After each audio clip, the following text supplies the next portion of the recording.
Tonight, shocking allegations of abuse against a top member of President Trump's inner circle. Not one, but two of his ex-wives go public, accusing him of a history of violence. And tonight, hours after the White House defended him, he's out. Now, questions swirling about what they knew. NBC News exclusive, a top secret report revealing the Russians successfully broke into the voter registration systems in several states. The big fear now, could Russia stop you from voting when you show up to the polls this year? Flu emergency, fact and fiction. A lot of things you may have heard that just are not true. A new consumer alert, your smart TV could be smarter than you think. Is your smart TV really spying on you? Yes. What you can do to your TV to protect your family. 2 days till the games begin and Olympic fever is building. We're live in Pyeongchang. And oh baby, is he the cutest thing you've ever seen? How the new Gerber baby is making history. This is NBC Nightly News with Lester Holt. Good evening, everyone. I'm Savannah Guthrie in for Lester. Tonight, the inner circle at the White House is reeling after one of the president's closest aides, who spends most of his days in and around the Oval Office, suddenly resigned. It happened fast after his two ex-wives came forward with graphic stories of domestic abuse, and in one case, a picture that one of the women says proves it. Tonight, the question, who at the White House knew? NBC's White House correspondent Kristen Welker starts us off. Tonight, shockwaves at the White House after one of the president's most trusted advisors, Rob Porter, resigned amid allegations by two ex-wives of verbal and physical abuse. Porter sits outside the Oval Office and controls all the documents that land on the president's desk. In a statement, Porter called the claims outrageous and simply false and a coordinated smear campaign. The president and chief of staff have had full confidence and trust in his abilities and his performance. Overnight, Chief of Staff John Kelly called Porter a man of integrity, even as the reports of abuse by Porter first appeared in the Daily Mail, including this picture of Porter's first ex-wife, Colby Holderness, who told the paper Porter punched her, giving her this black eye soon after their 2003 marriage. Holderness also alleges Porter choked her and emotionally abused her. Porter firing back. I took the photos given to the media nearly 15 years ago, and the reality behind them is nowhere close to what is being described.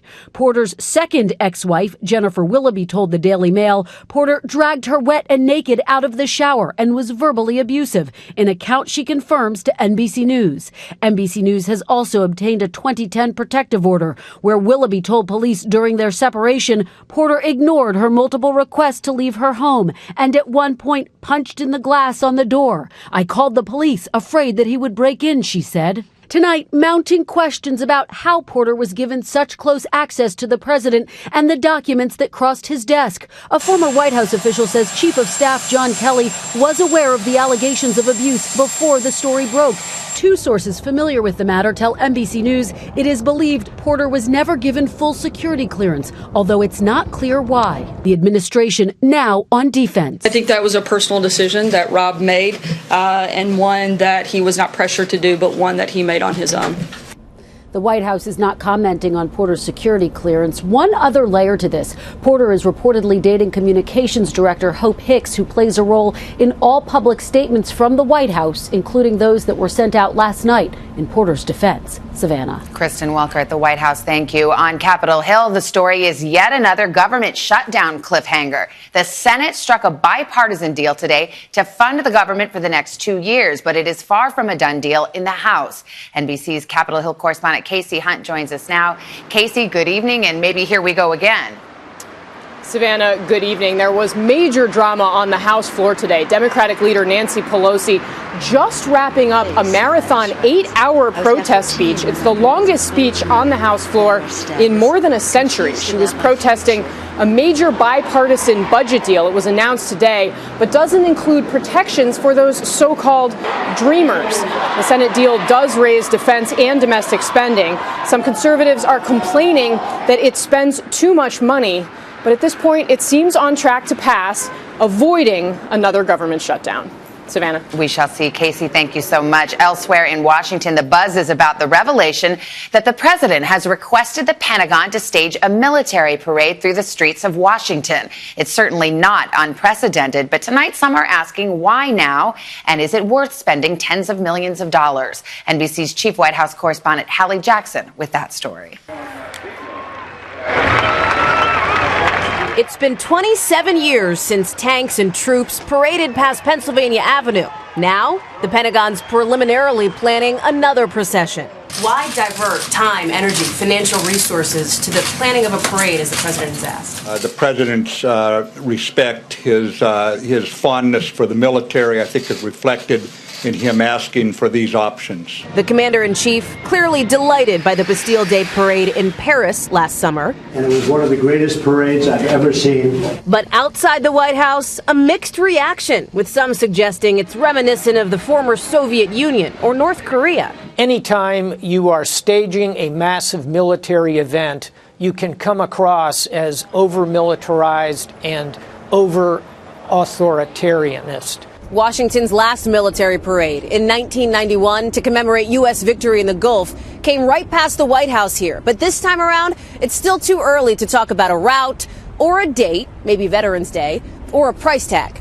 The 91 parade cost about $12 million then, about $21 million in today's dollars. I say that it's a fantastic waste of money to amuse the president. I'm not sure that honoring our military is a waste of money. At this VFW hall outside Charlotte, retired Sergeant Steve Colson agrees. I was in the military for 20 years, and I stood some of those parades, and it's tiring, but I think it would be a great thing. A show of military might may be on the way. Hallie Jackson, NBC News, Washington. And now to our NBC News exclusive on what Russia did to interfere with elections in this country. It's an issue looming large with the critical 2018 midterms coming up. Could your vote be compromised? Well, tonight we've learned about a top secret document revealing just how extensive Russia's meddling was. Senior investigative correspondent Cynthia McFadden has the story. Tonight, a senior intelligence official with direct knowledge of the top secret report says several states had their voting registration system successfully compromised by the Russian government. This after U.S. officials had previously revealed 21 states were targeted. We asked Homeland Security's Chief of Cybersecurity, Jeanette Manfra, about that secret document. And I can't talk about classified information publicly. We saw targeting of 21 states, and an exceptionally small number of that 21 were actually successfully penetrated. The fear Russia would remove voters' names from the rolls, creating chaos, potentially swinging the election. We were able to determine that the scanning and probing of voter registration databases was coming from the Russian government. Jay Johnson was DHS secretary when these Russian intrusions were taking place. U.S. intelligence knew by the summer of 2016 the hacking originated from Russia. 2 months later, they told the public. Should you have done it before October 7th? Anytime you make a difficult national security decision, somebody says, "Why did you do that?" And then somebody else says, "Why didn't you do it sooner?" It turned out voters' names were not removed in 2016. But what about this year? My worry is that since that time, a lot of states have done little to nothing to actually harden their cybersecurity. I would not agree with that assessment. I would say they have all taken it very seriously. NBC News reached out to those 21 states. California and Texas, among others, say their voter system was never attacked. I stand by the list. This was a snapshot in time with visibility that the department had at the time. But now, with 9 months to go before critical midterm elections, what's being done to secure the vote? DHS is offering cybersecurity help, but some states tell us they're still waiting. Is there a waiting list for DHS help in the election? No. With regards to the election? There's no waiting list. No waiting list? No waiting list. Secretary Manfra says they will get to everybody and takes us to the secure location where experts look for vulnerabilities that hackers could exploit. It's a very small, lean, mean team here. It is, but I like to think that we have some of the best and the brightest. But some states question whether the federal government should be involved at all. What do you say to the states who say, we're fine, we're good, thanks a lot, see ya? And I'd say you're being naive and irresponsible to the people that you're supposed to serve. 2016 was the wake-up call, and now it's incumbent upon states and the feds to do something about it before our democracy is attacked again. Many of the states complained to us that the federal government did not provide them with specific threat details, saying that information was classified and state officials did not have proper clearances. Well, DHS Assistant Secretary Manfred tells us those clearances are now being processed. Savannah? Cynthia, thank you very much. The Olympic Games are just about here. It's a big moment for South Korea, of course. But tonight it is the North Koreans who are grabbing the headlines, starting with the surprise guest leading their delegation. NBC's Miguel Almaguer is in Pyeongchang with all the latest. With another 280 North Koreans crossing the border, soon all eyes will be on one member of the delegation. Kim Jong-un's sister, Kim Yo-jong, will become the first member of the Kim ruling family to set foot in the country. Vice President Mike Pence is also coming to the games, warning the U.S. will roll out the toughest, most aggressive sanctions ever against North Korea. We will not allow North Korean propaganda to hijack the message and imagery of the Olympic Games. But North Korea's imagery is already here, the flag flying in the athletes' village and draped on the side of this building.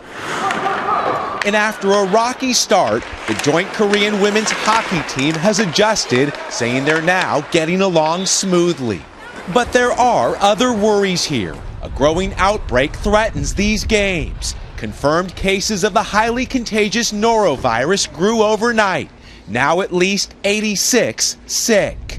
1,200 security officers are quarantined at this dormitory. We are very worried about the norovirus outbreak. The Americans have a contingency plan should someone get sick.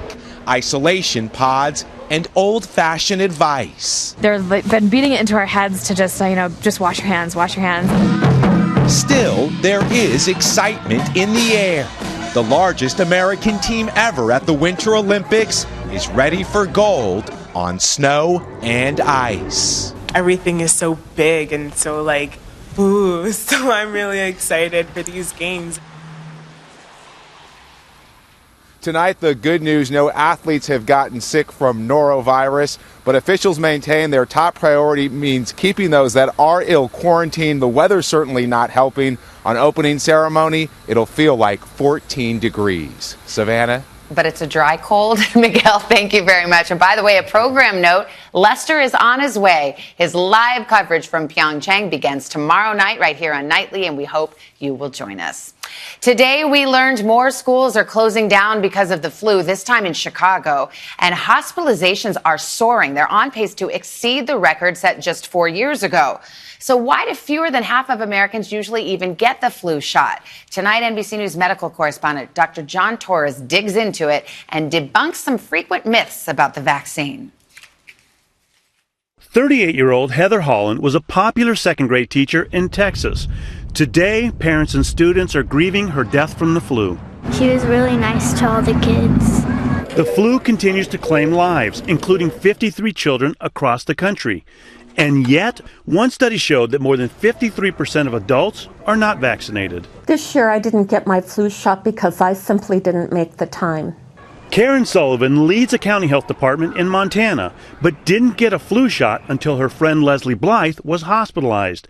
She died from the flu. I will miss my friend so much. She was a dynamic, captivating individual. I'll miss her forever. We asked people at this diner why, in spite of all the warnings, they had not gotten vaccinated. Every time I find that I get the flu shot, I end up getting sick. I know it's not the full-on flu, but I just don't like it. That's one of the biggest flu vaccine myths. The truth is there's no live flu virus in the shot, so it cannot make you sick. Any symptoms mean your immune system is kicking in. Another myth, if I'm allergic to eggs, I shouldn't get a flu shot. The CDC says the chance of a reaction is very unlikely, about 1 in a million. And for those with severe egg allergies, there are other vaccine options. Tonight in Dallas, Brian Herndon remains hospitalized with flu complications. He didn't get vaccinated and had to have both feet and 9 fingers amputated. And Brian developed a blood infection called sepsis, just one of the complications that can make the flu so serious. Even though this year's vaccine may not totally prevent the flu, it can still help reduce the chances you'll suffer a life-threatening complication. It's just awful what we've seen this year, It Doctor. can be. Thank you very much. A new winter blast today across a big part of the country. Snow and ice from Ohio up to Maine. In some places like upstate New York, there are up to 10 inches of snow on the ground. The ice has made travel particularly difficult from Virginia to Connecticut, including a scary scene today at BWI Airport in Baltimore as Southwest plane skidded off the runway. Good news there, though, nobody was hurt. Still ahead, while you're watching TV, is your TV watching you? The new warning tonight and how to protect your family. And then the inspiring story behind the new face of an iconic American brand. That's Mama's Stay with us. baby, huh? Back now with a new consumer alert about smart TVs. Perhaps you're comfy on the couch or sitting around the table watching us on one right now. Well, the folks at Consumer Reports say those TVs could be vulnerable to hackers potentially spying on you. More than 168 million Americans have a smart TV, and NBC News business correspondent Jolene Kent has details now on what you can do to protect your family. Millions of smart TVs connected to the internet. Streaming apps like Netflix could be smarter than you think. Anything with a connection is a target for a hacker. A new product test by Consumer Reports found a relatively unsophisticated hacker could take control of a smart TV from thousands of miles away and turn the volume up, change the channels, and force it to play videos to harass or frighten you. The vulnerabilities are found in smart TVs by Samsung, TCL, and others that are connected to the Roku TV platform. Many of those models also track your personal viewing habits thanks to terms of use that you agree to when setting it up. Is your smart TV really spying on you? Yes, most of the smart TVs, in fact all the ones that we looked at, are configured to send back to the manufacturer minute-by-minute reports to the things that you're watching. That information allows companies to target ads to your TV or even other devices based on what you've watched. Samsung responded in a statement saying, "Protecting consumer data is one of our top priorities. We make every effort to ensure that data is handled with the utmost care."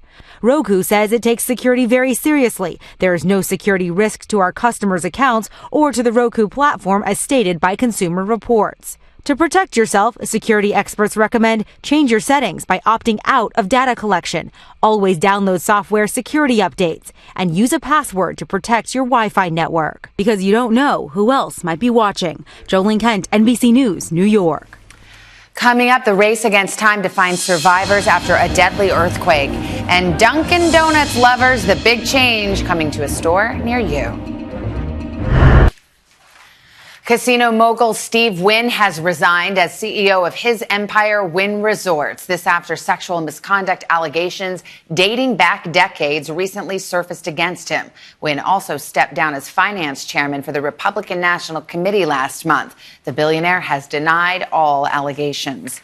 A frantic race is on to find survivors trapped in the rubble after a powerful earthquake rocked Taiwan. The death toll has risen to at least 7 after the 6.4 magnitude quake toppled buildings. One of the most striking images, a hotel left tilting over the street after its bottom floors collapsed.